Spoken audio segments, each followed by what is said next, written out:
सभी धर्म प्रेमी बंधुओं के लिए जय जिनेंद्र। जूम ऐप पर हमारी स्वाध्याय की कक्षा चल रही है 6 डाला की, परंतु वहाँ पर सभी लोग नहीं पढ़ पाते हैं, तो इस लिंक के माध्यम से कक्षा का सार आप पढ़ सकते हैं। सार से मतलब है निचोड़, नवनीत, रस उसका। तो आइए चलते हैं 6 डाला की ओर। पंडित दौलत राम जी सबसे पहले मंगलाचरण कर रहे हैं। ग्रंथ को प्रारंभ करने से पहले किसी भी कार्य को किया जाए उसके पहले मंगलाचरण भारतीय संस्कृति में होता है। क्यों करते हैं? इष्ट की प्राप्ति के लिए, अनिष्ट के परिहार के लिए, और एक शुभ आचरण भी है मंगलाचरण। तो प्रत्येक ग्रंथ, आप कोई भी ग्रंथ देख लें या कोई भी कार्यक्रम देख लें, उसके पहले मंगलाचरण, दीप प्रज्वलन आदि होता है। तो ग्रंथ प्रारंभ करने के पहले हम सावधान बैठ करके मंगलाचरण करते हैं। तो क्या लिख रहे हैं मंगलाचरण में?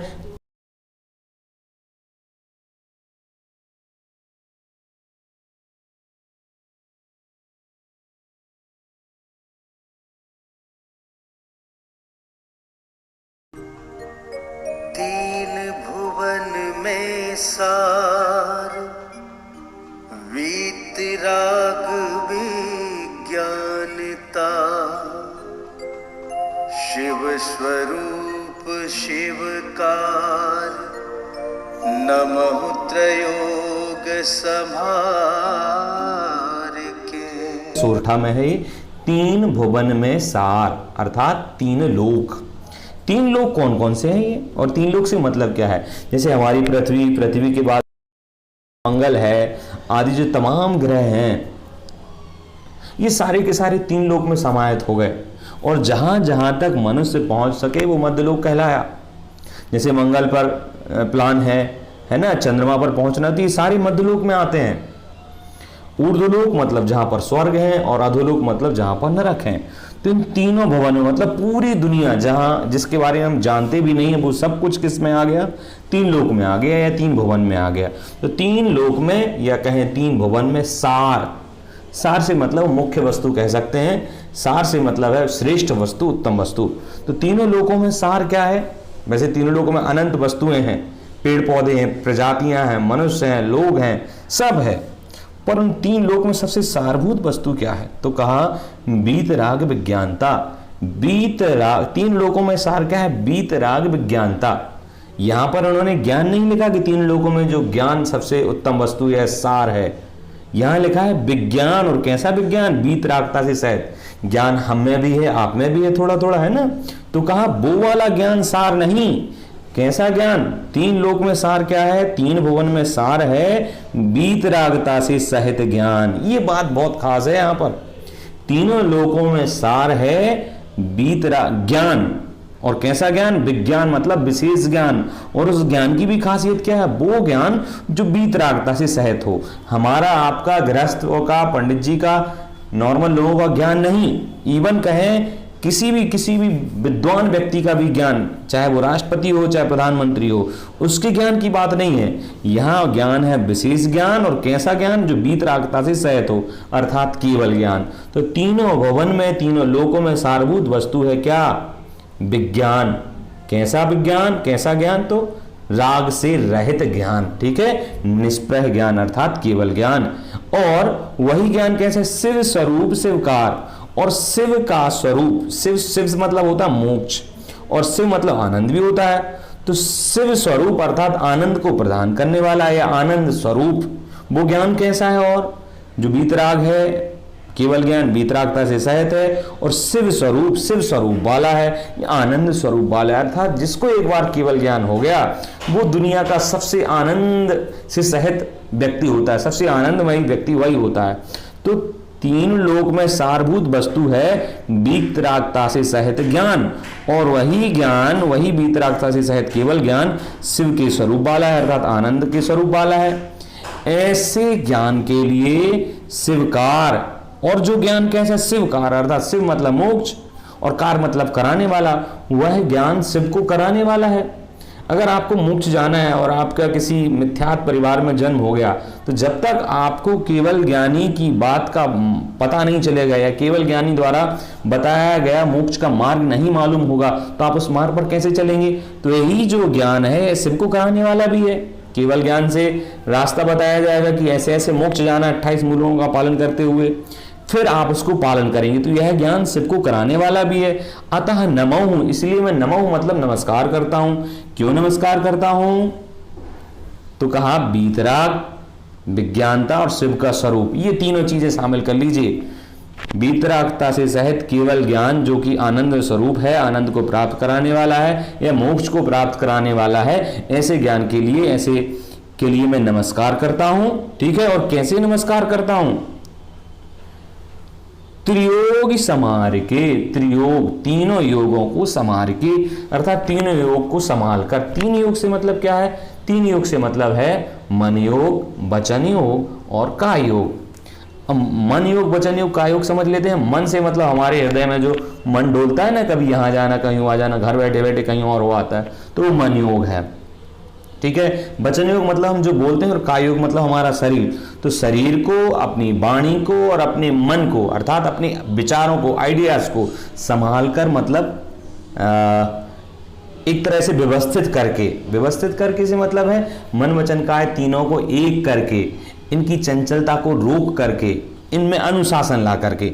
तो मन वचन काय अर्थात तीन योग कहलाए। तो तीनों योगों के अनुशासन के साथ मैं नमस्कार करता हूं शिव कराने वाले, आनंद को प्राप्त कराने वाले, ये आनंद स्वरूप वीतरागता से सहित केवल ज्ञान को मैं नमस्कार करता हूं, क्योंकि यह केवल ज्ञान तीनों भुवनों में सार है, मतलब तीन लोक का सारभूत तत्व है केवल ज्ञान, इसलिए मैं इसको नमस्कार करता हूं। ये मंगलाचरण हुआ। तो किसको नमस्कार किया गया है? केवल ज्ञान को, जो कि शिव स्वरूप वाला है और शिव को प्राप्त कराने वाला है। ठीक है, नेक्स्ट क्षण देखते हैं क्या लिखा हुआ है। अब मंगलाचरण तो हो गया। अब दौलत राम पंडित जी कबीर राज ये कह रहे हैं कि जो ग्रंथ लिखा जा रहा है छह डाला, इसका उद्देश्य क्या है, क्यों लिख रहे हैं? तो आइए देखते हैं क्या लिखा है। जेत्र भुवन में जीव अनंत, सुख चाहे दुख ते भयवन, ताते दुख हारी सुखकार, कहे शीख गुरु करुणाधार। क्या लिख रहे हैं? जेत्र भुवन में जीव अनंत, इस तीन लोक में अनंत जीव हैं। तीन लोक में क्या है? अनंत जीव हैं, और जो सुख तो चाहते हैं और दुख से भयवंत हैं। तीन लोक में जो अनंत जीव राशि है वो सुख चाहते हैं और दुख से भयभीत हैं। ये बात स्पष्ट होगी। त्रिभुवन मतलब तीनों लोक, और तीनों लोक में अनंत जीव राशि है जिसको आप गिन नहीं सकते, इतनी जीव राशि अनंत। एक आलू में ही कितने जीव राशि होती है, गिन नहीं सकते हैं, फिर जैसे अनंत आलू भी हैं। तो अनगिनत, ना गिनने योग्य जीव राशि इस तीन लोक में। और जो संपूर्ण जीव राशि क्या चाहती? सुख चाहे, सुख को चाहती है, और दुख तय मतलब दुख से भयवंत है, मतलब दुख से डरती है, दुख से डरी हुई है। कौन? जीव अनंत, अनंत जीव राशि सुख चाह रही है और दुख से डरती है या डरी हुई है। इसीलिए यदि आपके जीवन में आप सुख चाहते हैं और दुख से डरते हैं या दुख को दूर करना चाहते हैं, तो इस ग्रंथ को सुनिए, क्योंकि इसका उपाय आगे पंडित जी बता रहे हैं, लिख रहे हैं। ताते इसलिए दुख हारी और सुखकार, अर्थात दुख को हारने वाली, सुखकार मतलब सुख को करने वाली।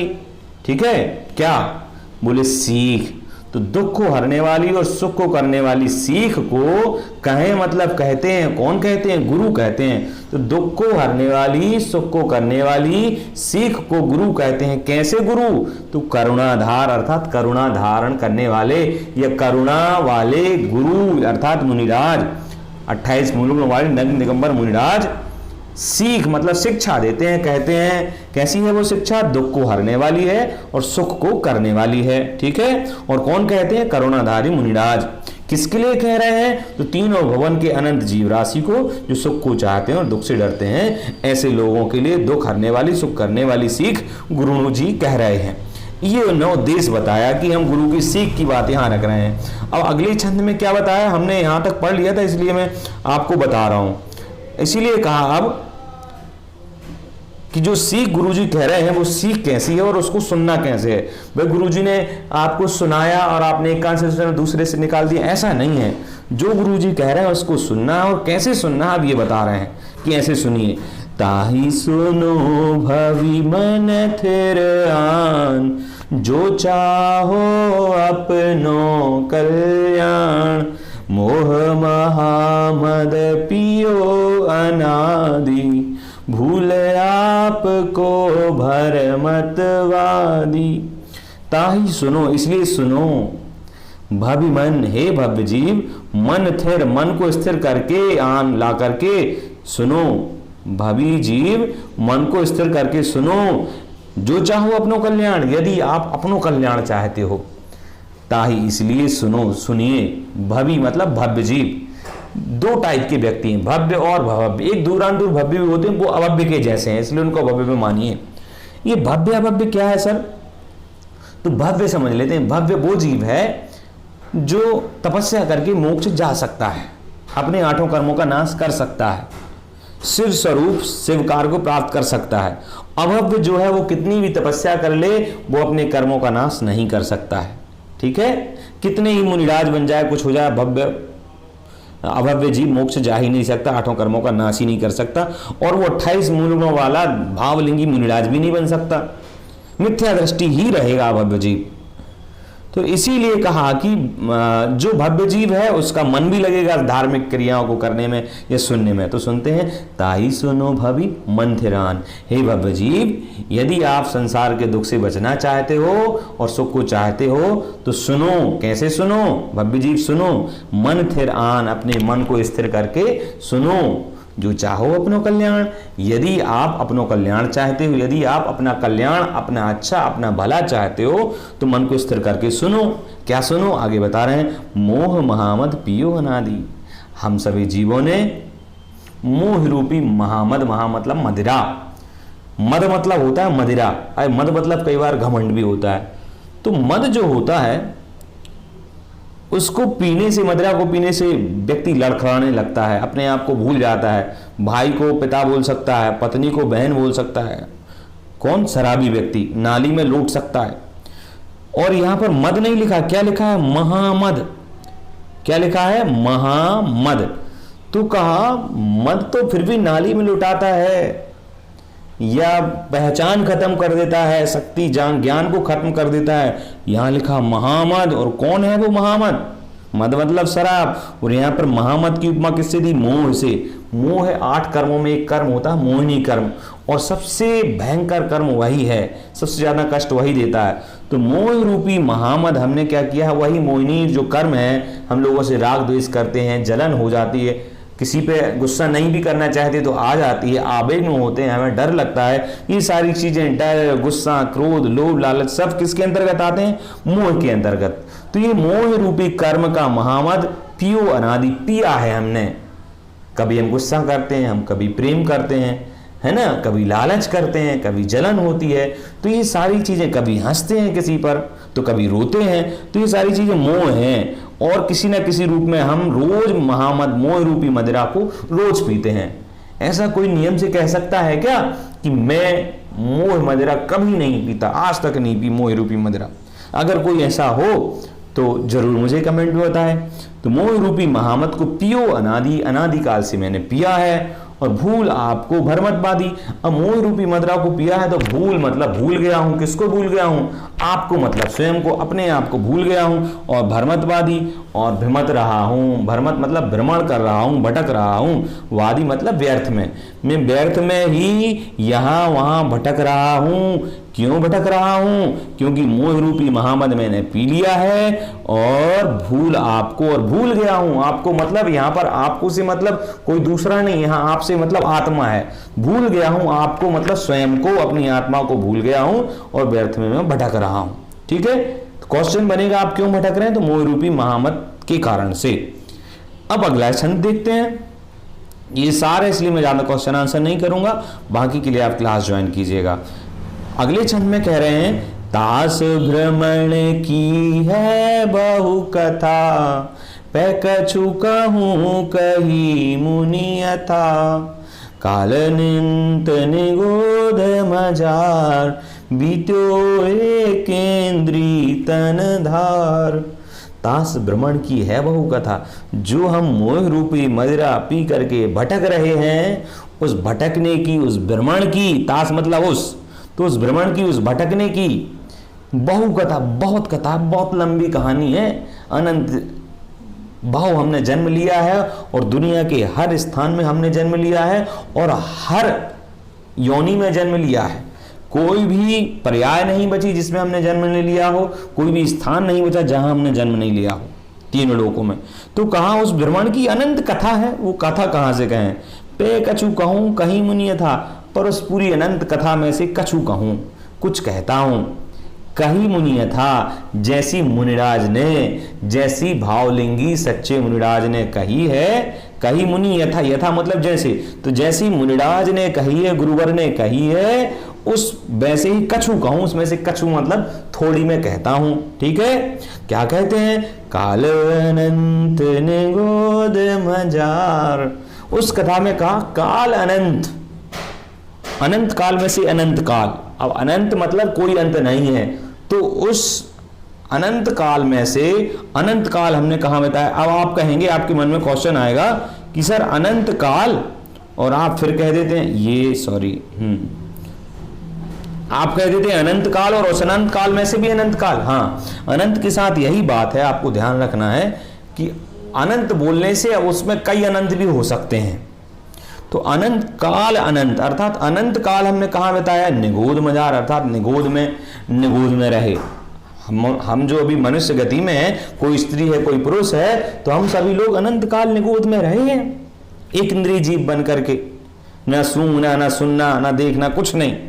तो अनंत काल हमने निगोद में बताया, और जब निगोद का काल बीत गया तो बीत गए, तो फिर कहाँ आए। एक इंद्रिय तनधार, एक इंद्रिय का शरीर हमने धारण किया। बीत गए तो क्या किया हमने, एक इंद्रिय का शरीर धारण किया। मतलब इस अमूल पूरी जितनी भी इस प्रजातियां जातियां इस दुनिया में हैं, निगोद कहो चाहे एक इंद्रिय के पेड़ पौधे कहो, वनस्पति कहो, जल अग्नि कुछ भी कहो, इन और चाहे दो इंद्रिय तीन इंद्रिय पंच इंद्रिय देव नरक मोक्ष और मनुष्य, सारी की सारी पर्यायों में सबसे सारभूत पर्याय यही है हमारी मनुष्य गति। तो अभी हम वर्तमान में मनुष्य हैं, तो कहा अनंत काल हमने निगोद में बताया, और फिर वहां बीता तो निगोद का काल बीता तो हमने क्या किया, एक इंद्रिय तनधार, एक इंद्रिय तन धारण कर लिया। एक इंद्रिय में क्या क्या आ गया, 5 स्थावर आ गए, पृथ्वी कायक, जल कायक, अग्नि कायक, वायु कायक और वनस्पति कायक, है ना। तो ये सब अब हमने निगोद से निकल करके कभी वायु बने, कभी पृथ्वी बने, कभी अग्नि बने, कभी जल बने, कभी पेड़ पौधे बने। तो इस प्रकार से हमारी कहानी चली। निगोद से निकले हम, अभी एक इंद्रिय बने, फिर कभी 2 इंद्रिय बनेंगे और 3 इंद्रिय बनेंगे, फिर कभी मनुष्य गति मिलेगी। अर्थात हम जो अभी मनुष्य हैं, ये सारी यात्रा करके ये पर्याय हमको मिली है, जिसका हम एक और खास बात यह है कि जितनी भी पर्याय हैं दुनिया की, तीनों लोगों की, उनमें सबसे खास सबसे महत्वपूर्ण है मनुष्य पर्याय, क्योंकि ये पर्याय ऐसी है जिसमें हम बुद्धिपूर्वक मेहनत कर सकते हैं, बुद्धिपूर्वक तप कर सकते हैं। बाकी किसी पर्याय में इतनी क्षमता नहीं है। पेड़ तप नहीं कर सकता, पेड़ के पास दिमाग नहीं होता उतना मनुष्य बराबर, संयम नहीं होता मनुष्य, देवताओं के पास संयम नहीं होता। इसी अपेक्षा से मनुष्य सबसे महत्वपूर्ण पर्याय है, और इस पर नियंत्रण पा करके हम आगे बढ़ सकते हैं, परंतु ऐसा नहीं कर पाते हैं। तो आगे और पंडित जी इस श्लोक में अपने छंद में बता रहे हैं कि एक श्वास में 8-10 बार। अब ये क्लास में आपके लिए कल फिर से अपलोड कर दूंगा, क्योंकि यह अभी जो मैं पर नहीं हुई है। आज के लिए जय जिनेंद्र। 9 बार नमोकार मंत्र जरूर पढ़ें और इसको देखते रहें। जय जिनेंद्र।